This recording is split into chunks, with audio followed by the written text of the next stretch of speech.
Isaías 6, verso 1 diz: no ano em que o rei Uzias morreu, eu vi o Senhor assentado num trono alto e exaltado, e a aba da sua veste enchia o templo.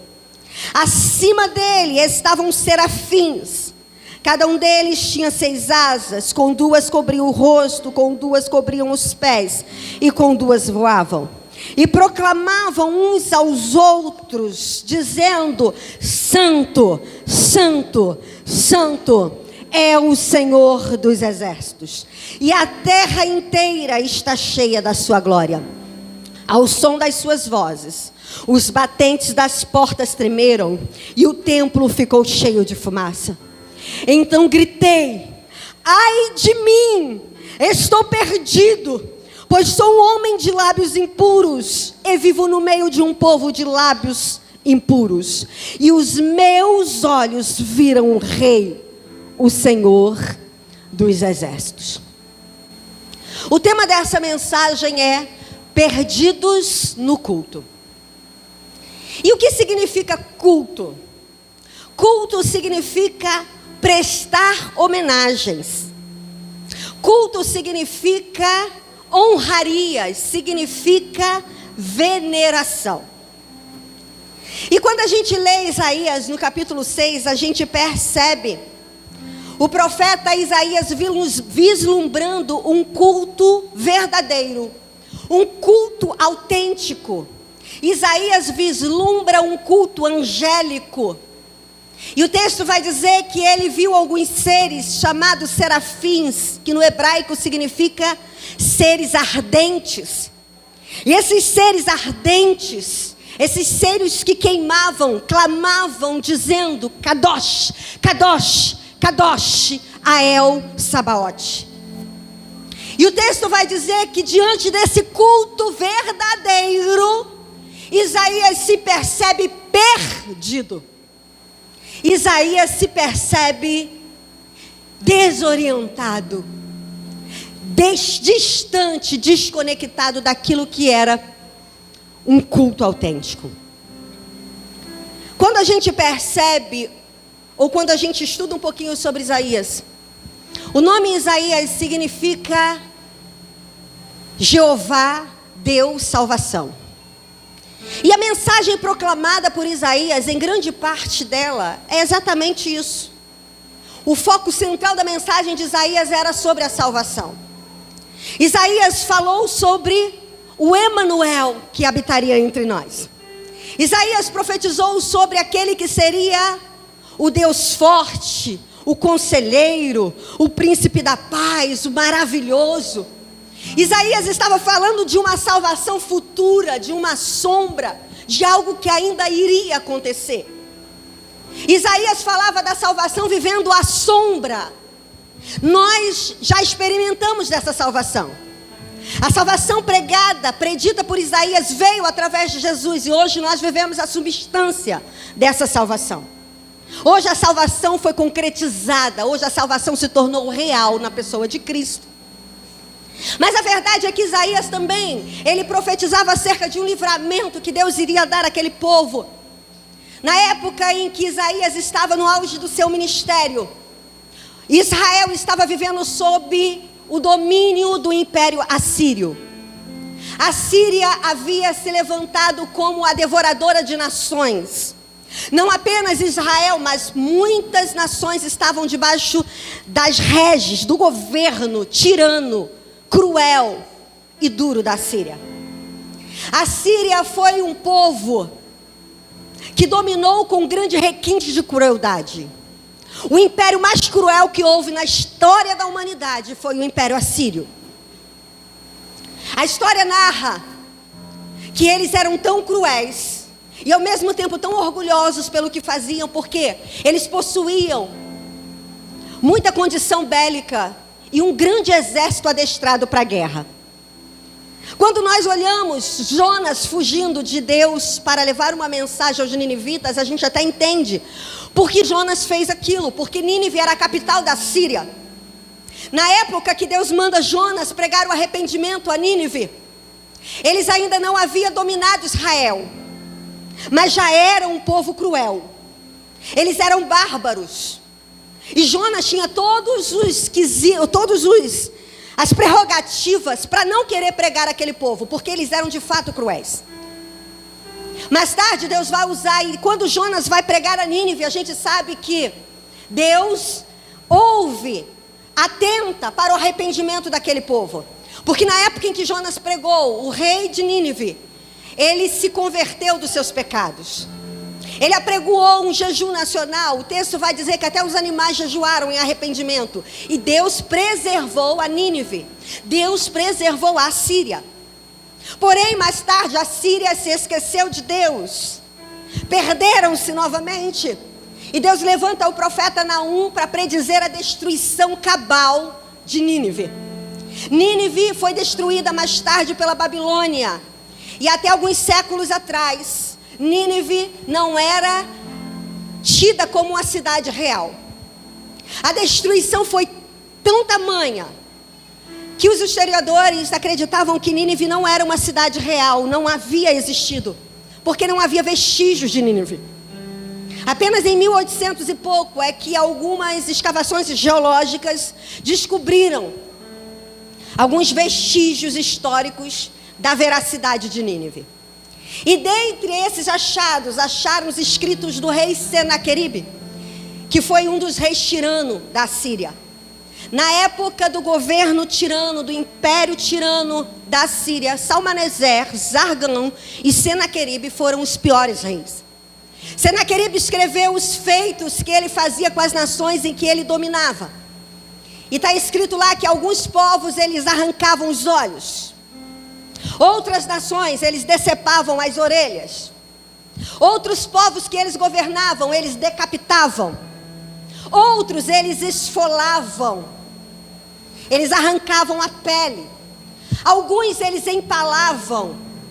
Eles colocavam essas pessoas em hastes, que atravessavam o seu corpo ainda vivos e colocavam eles pendurados nessas hastes até morrerem. Estes eram os métodos cruéis que a Síria dominava. No período de Isaías, Israel havia sido dominado pela Síria. Judá, onde Isaías estava, ainda estava preservado.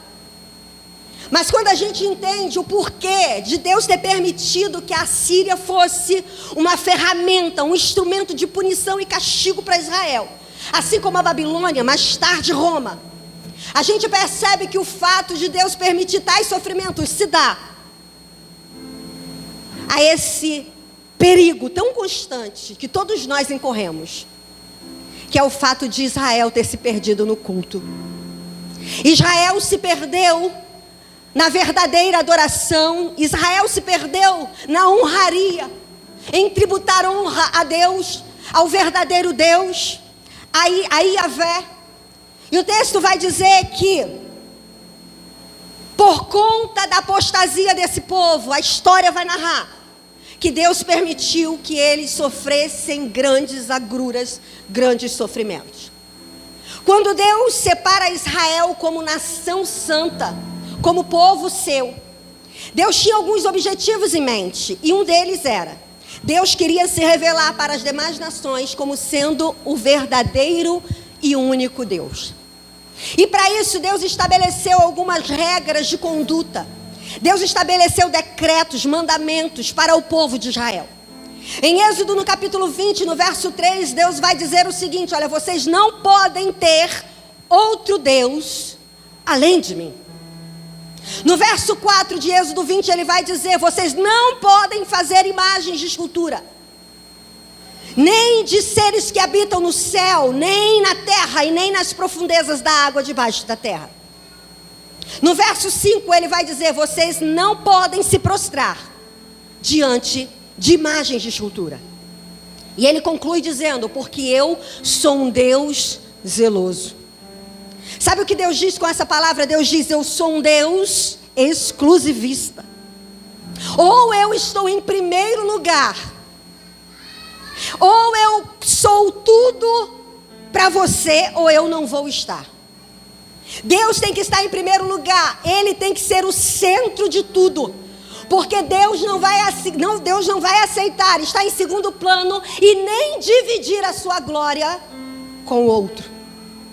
Deus é zeloso, Deus é exclusivista. Porém, a história vai mostrar que o povo de Israel quebrou os mandamentos de Deus. Quebrou a aliança que Deus havia feito com eles. O povo de Israel fez contrário às ordens de Deus.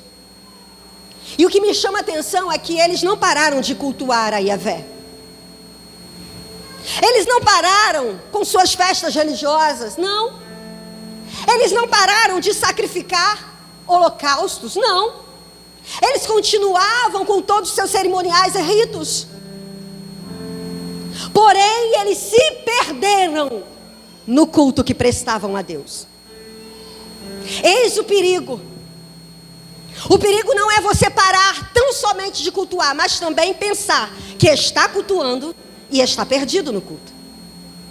O povo de Israel continuava celebrando as festas anuais, mas também adoravam os astros, adoravam as estrelas. Eles continuavam imolando o sacrifício, mas também sacrificavam seus filhos a Moloque. Eles continuavam dando ofertas no templo, mas também se cultuavam ou prestavam culto aos postes sagrados que estavam nos altos montes. Israel se perdeu. O perigo de nos perdermos no culto ao Senhor é que incorremos no risco de também sermos punidos. Porque quando Deus puniu aquele povo, quando Deus permitiu que a Síria afligisse o povo de Israel, Deus tinha como objetivo moldar, tratar o caráter daquele povo. Deus tinha como objetivo fazer aquele povo experimentar uma vida, um crescimento espiritual, uma dimensão espiritual que eles jamais haviam experimentado. Deus queria que aquele povo voltasse a experimentar uma lealdade, uma fidelidade aos seus princípios. E quando a gente olha para a Bíblia, a gente percebe que esse perigo de nos perdermos no culto é muito mais recorrente e comum do que a gente imagina. Nós vamos encontrar em Gênesis, no capítulo 4, no verso 3, um culto sendo prestado ao Senhor. Caim e Abel, eles vão ofertar, eles vão venerar, eles vão homenagear a Yahvé. E o texto vai dizer que Caim pega o melhor que ele tinha do fruto da terra, as primícias do fruto da terra. Caim pegou daquilo que ele tinha de melhor, assim como Abel, seu irmão. Abel pegou a melhor cria das suas ovelhas, pegou o cordeiro mais perfeito, e ambos foram para um ambiente de culto. Mas o texto diz que Deus ignorou um culto que estava sendo prestado. Porque o coração de um daqueles ofertantes e adoradores não estava entrelado à oferta. Não foi a oferta que desagradou a Deus, porque ambas eram boas, mas foi a intenção do coração de Caim, que não estava envolvido com aquilo que ele estava fazendo. Caim estava num culto com o coração cheio de sentimentos humanos, dominado pela inveja, dominado pelo rancor, dominado por ressentimento. Quantas vezes nós viemos a um culto e tudo que a gente consegue carregar dentro de nós é isso, é ressentimento, é ódio, é ira. Quantos irmãos sentam no mesmo lugar, no mesmo ambiente, mas não se falam? Quantas pessoas estão aqui agora sentadas um do lado do outro, mas carregando rancores dentro de si? Sabe o que significa isso? Você está num ambiente de culto, mas o teu culto pode não estar sendo aceito. Você está num ambiente de culto, mas você pode estar perdido no que tange a verdadeira adoração. Porque a Bíblia vai dizer que Deus ignorou a oferta de Caim e Deus recebeu o culto de Abel. Quero perguntar para você nessa noite, não quero que você me responda. Que tipo de culto você está oferecendo para o Senhor? Eu quero oferecer o culto de Abel. Quantos estão comigo? Diga aleluia. Quero que o Senhor receba o meu culto.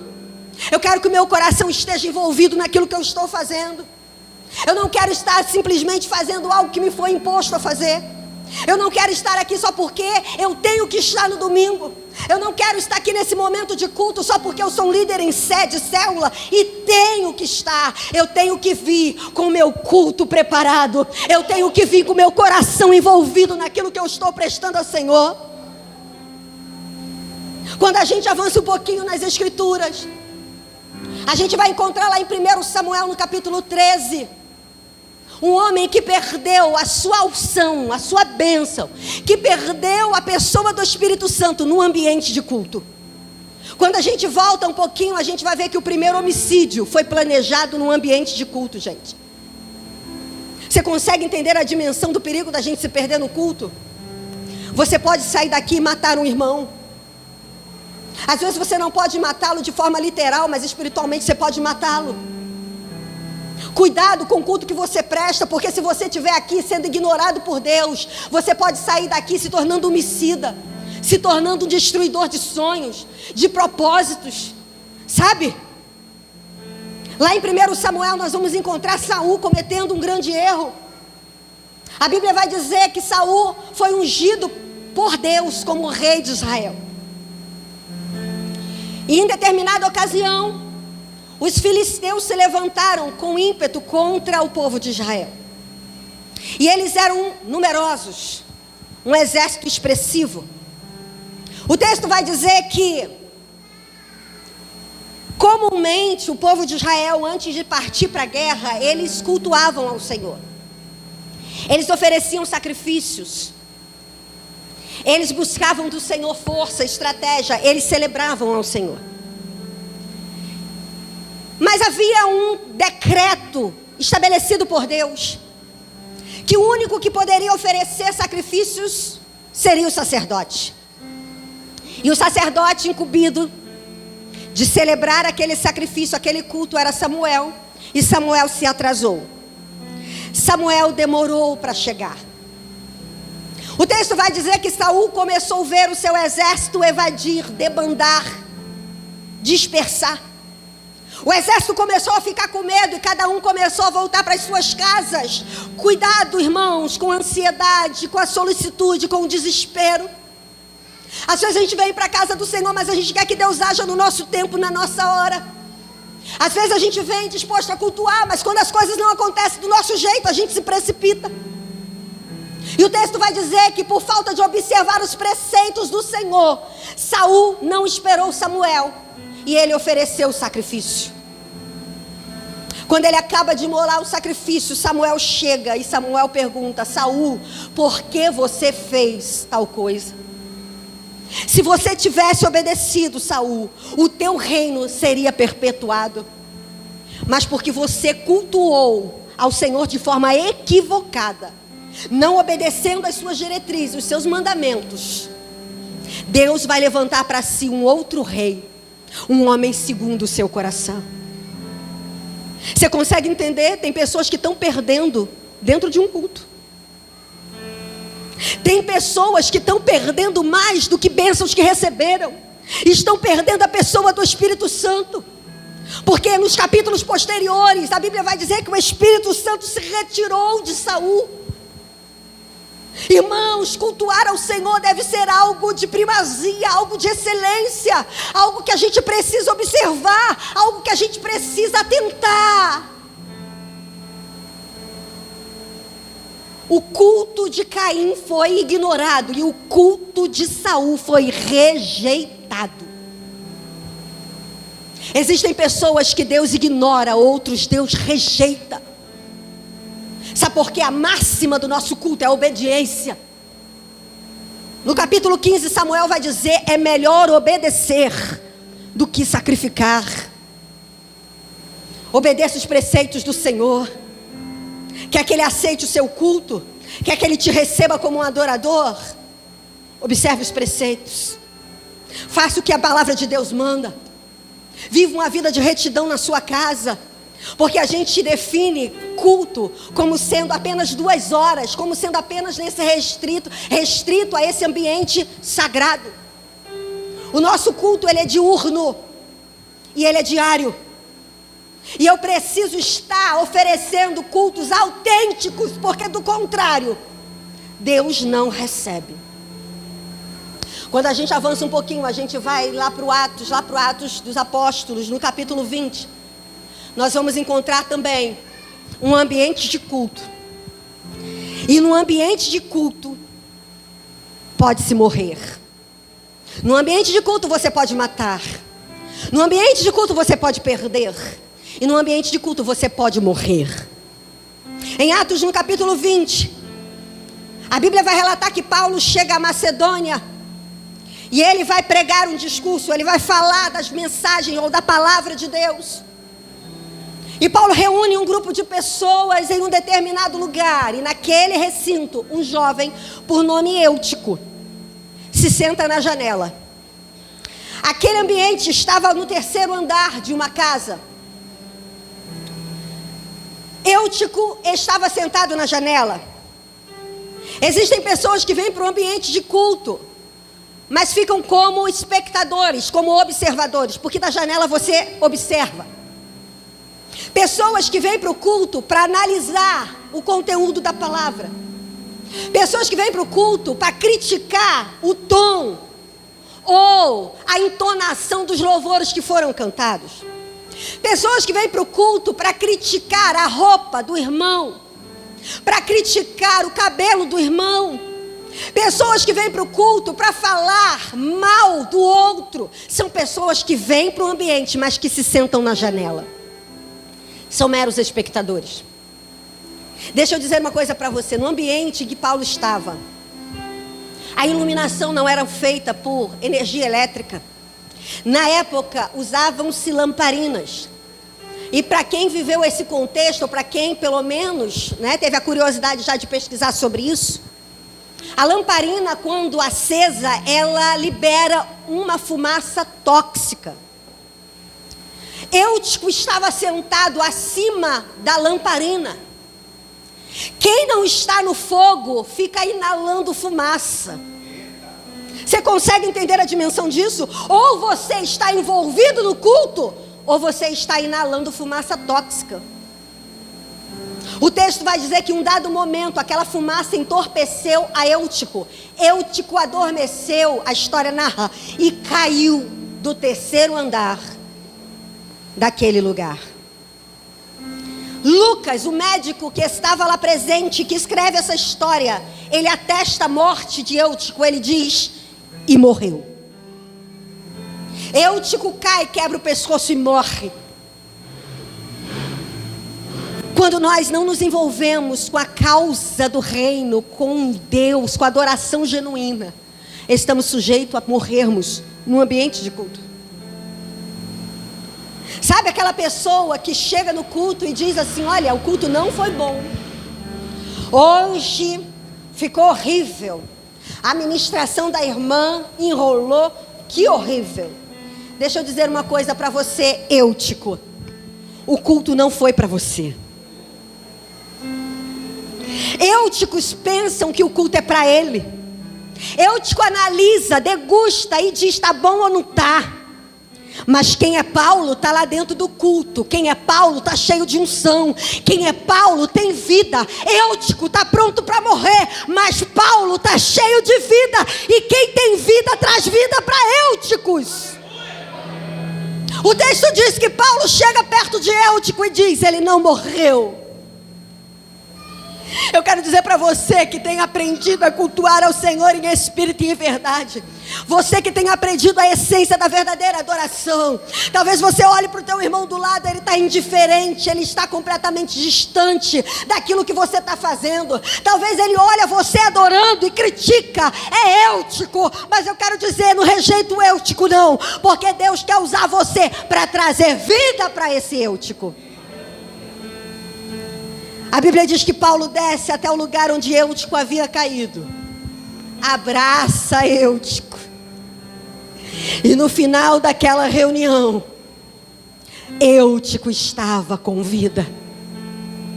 Eu profetizo no final dessa reunião, vida para Eúticos que entraram nesse lugar. Chega de viver à margem do que Deus tem para você.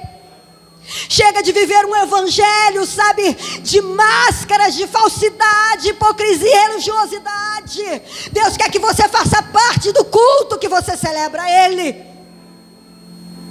Quando a gente olha para Isaías, o texto vai dizer que Isaías, ele tem um vislumbre dos céus. E nesse ambiente de adoração, Isaías contempla os serafins. E diante daquela adoração, quando Isaías se percebe naquele ambiente, Isaías, ele foi confrontado com a santidade de Deus. E diante da santidade de Deus, Isaías percebe a sua condição. Isaías não era um invejoso como Caim. Não era um desobediente como Saul. Não era, sabe, um distraído como Eutico. Não. Isaías era um profeta. Isaías já estava no auge do seu ministério. Isaías já estava sendo usado por Deus, mas mesmo assim Isaías estava perdido. Quantas vezes a gente está envolvido nas atividades da casa de Deus? Quantas vezes você tem até um cargo, você é até um líder, você é um diácono, você é um ministro, mas isso não significa que o teu culto está sendo autêntico e verdadeiro. Você pode ser um pastor, um pregador, mas você pode estar perdido no culto. O texto vai dizer que Isaías percebe que ele estava perdido. Isaías se vê completamente desconectado daquilo que estava acontecendo nos céus. E eu fico imaginando, sabe, essa grandiosidade, essa excelência de visão que Isaías teve. Quando eu percebo a adoração que é prestada a Deus. Gente, Deus é adorado no nosso tempo 24 horas, no tempo dele, na eternidade. Deus é adorado pelos 24 anciões, Deus é adorado pelos seres viventes, Deus é adorado pelas miríades celestiais, o louvor deles é perfeito. Isaías, quando olha para aquela perfeição, ele olha, ai de mim. Isaías, nos capítulos anteriores, era um profeta, e ele facilmente conseguia enxergar o erro dos outros.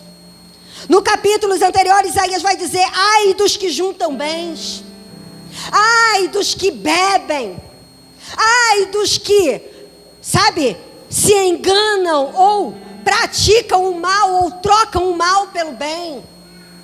Quando nós estamos à parte do culto, temos facilidade para julgar, para condenar, para censurar. E Isaías estava assim, apontando os erros de todo mundo. Mas quando ele entra naquele ambiente de culto verdadeiro, Isaías percebe a sua condição e diz, ai de mim, estou perdido, porque sou um homem de lábios impuros e habito no meio de um povo de impuros lábios, e os meus olhos viram a glória de Deus. Pensar nessa adoração que é oferecida para Deus faz com que a gente repense naquilo que a gente também está oferecendo. Ele é adorado pela natureza. As aves do céu entoam louvores. Toda a natureza adora o Senhor. Mas sabe o que mais inquieta Satanás? É o fato de Deus receber a nossa adoração. Ele não consegue dimensionar, ele não consegue entender. Porque ele era um querubim ungido, responsável pela adoração do céu. Era ele que assistia a Deus pessoalmente no trono. A Bíblia vai dizer que ele era o sinete da perfeição. E com toda essa perfeição, ele adorava a Yahvé. No momento em que ele peca, que ele se rebelia contra Deus, que ele se rebela contra Deus, ele é deposto do seu lugar. Aí Deus vem na terra, molda um boneco do pó, sopra nas narinas desse boneco. E agora Deus diz, você tem um propósito, o teu propósito é me adorar. O teu propósito é me satisfazer. Satanás, ele fica intrigado. E ele não consegue entender como é que pode uma pessoa tão cheia de defeitos e erros como eu e você Quando prestamos um culto autêntico ao Senhor, Ele para com toda a adoração que Ele ouve dos céus, que é perfeita, para se inclinar para a sua adoração, toda cheia de defeitos. Satanás não consegue dimensionar e entender como você, com a boca fedorenta, quando se acorda de manhã, e você diz: Senhor, eu te amo. O céu para ouvir a sua adoração e o seu culto. Como pode uma pessoa cheia de defeitos, se não tomar banho, a gente fica fétido? Quando dobramos os nossos joelhos numa sincera e devotada adoração, Deus para. A Bíblia diz que Ele se inclina das alturas para nos atentar. É por isso que Ele fica todo o tempo tentando tirar você do foco de um culto autêntico, de um culto verdadeiro. É por isso que Ele faz você se distrair. É por isso que Ele faz você ficar com picuinha com o teu irmão. É por isso que Ele faz você chegar aqui apenas para analisar o culto. Satanás, ele entra num ambiente como esse. Ele entra, ele senta aí, ele só não cultua, mas ele assiste culto. E tudo que ele faz, e tudo que ele quer é te distrair, para que você também seja apenas um observador e não um adorador. A Bíblia vai dizer que diante da confissão de Isaías, Deus dá ordem a um daqueles seres ardentes, para que pegasse uma brasa do altar e purificasse Isaías. Quando os lábios de Isaías é purificado, Isaías agora se percebe digno. Isaías agora se percebe achado. No mesmo ambiente que ele se perdeu, ele se achou. Porque tem culto que a gente se perde, mas tem culto que quando a gente está com o coração aberto, quando a gente reconhece as nossas fraquezas, limitações e pecados, nós somos encontrados por Deus nesses cultos. Deus deseja cultos em que nós sejamos sinceros. Deus não está esperando que você seja perfeito. Isaías, ele não delegou, ele não transferiu responsabilidades. Ele disse: eu sou um homem de lábios impuros. E quando ele confessa suas falhas, seus maus hábitos que precisavam ser abandonados, a Bíblia diz que Deus não ficou indiferente. Deus mudou a história de Isaías. E a partir daquele momento, ele pôde se dispor inteiramente ao propósito de Deus. Para finalizarmos essa mensagem, hoje o Senhor está nos trazendo a esse lugar para nos advertir, como Ele tentou advertir Caim. Deus disse a Caim, depois que ele saiu daquele culto: Caim, o pecado está à tua porta, Caim. Domina esses sentimentos. Mas Caim não ouviu as advertências de Deus. Deus nos trouxe a este lugar para nos trazer luz à mente. Porque estamos às vezes com ela obscurecida pelos ritos, pela religiosidade, pelos cerimoniais. Você já se pegou vindo para o culto sem saber que estava vindo? Às vezes nós estamos tão robotizados, tão no automático, que dá o horário, você entra para o banheiro sem até perceber o que está fazendo. Você separa a roupa, você se arruma, você vem pelo caminho sem se dar conta para onde você está indo e o que você está fazendo. A mensagem de hoje veio para nos advertir acerca desse perigo, dessa realidade que nos cerca tão de perto. Às vezes você está aqui, mas está pensando: que roupa que eu vou trabalhar amanhã? Qual a janta que eu vou oferecer para minha família? Por isso o Senhor hoje nos trouxe para trazer luz à nossa mente, antes obscurecida pelos ritos costumeiros, que tem nos roubado a essência da verdadeira adoração. Quando nós olhamos para essa mensagem, a gente percebe que Deus está nos chamando a uma verdadeira, a uma autêntica, a uma nova dimensão espiritual daquilo que nós estamos fazendo para Ele. Em João, no capítulo 4, Jesus é questionado pela mulher samaritana e ela pergunta: onde eles deveriam adorar? Se nos montes ou no templo? Jesus vai dar uma resposta para aquela mulher, para nos trazer a dimensão de que nós não podemos restringir o nosso culto apenas a essas 2 horas que a gente separa para estar aqui. O teu culto começa na hora que você acorda e ele termina na hora que você vai dormir. A mensagem, a palavra que Jesus dá àquela mulher é: mulher, vem dias e já chegou, em que os verdadeiros adoradores adorarão ao Pai em espírito e em verdade.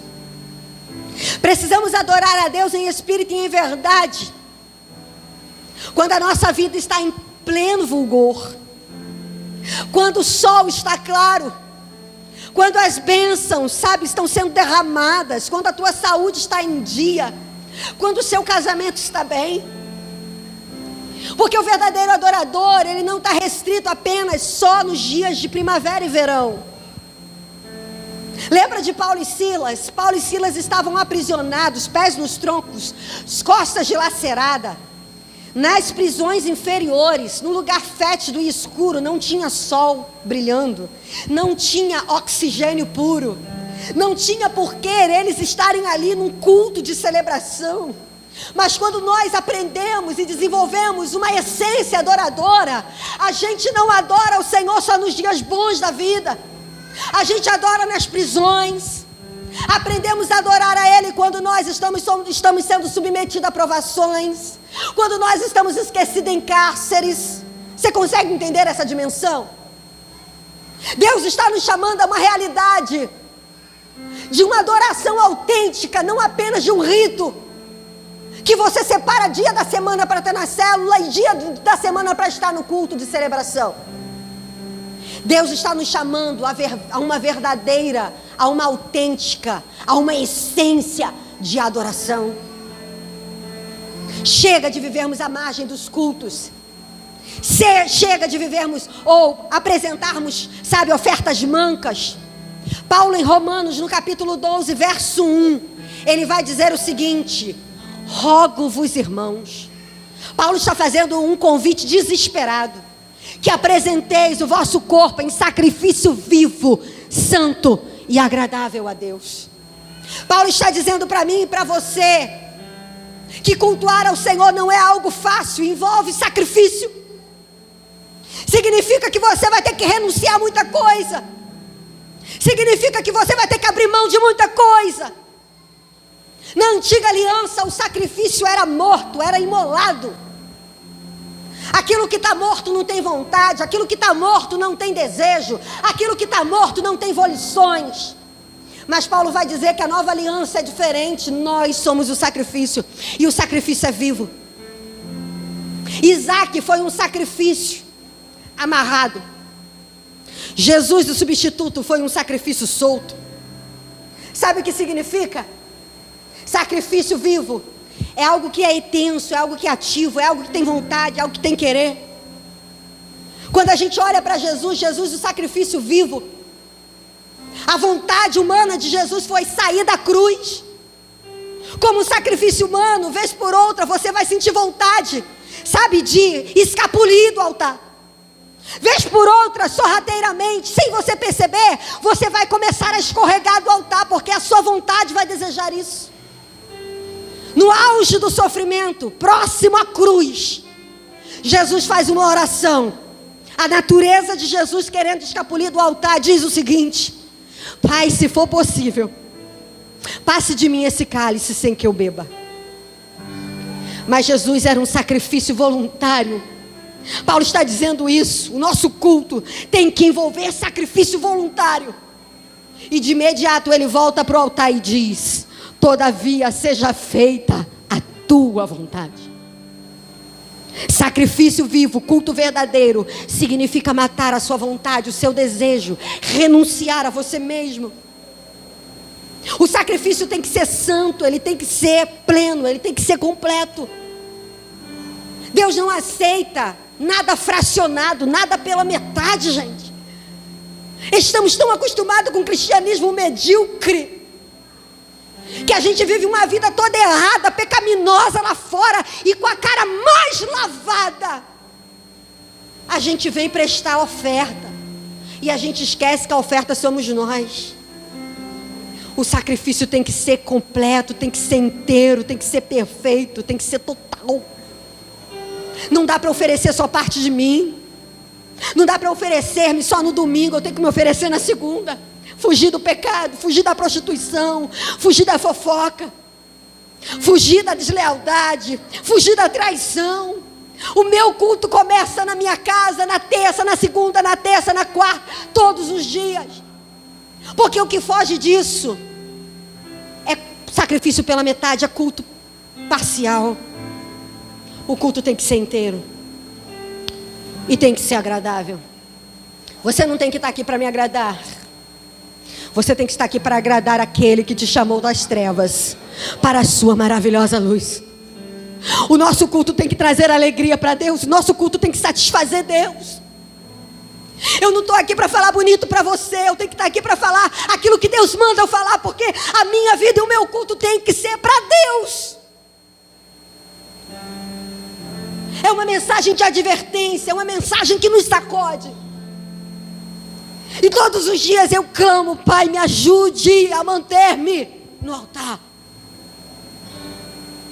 Ajude-me a negar a mim mesmo, porque eu quero, sabe, cultuar o Senhor. Eu quero ser vista e aceita por Ti.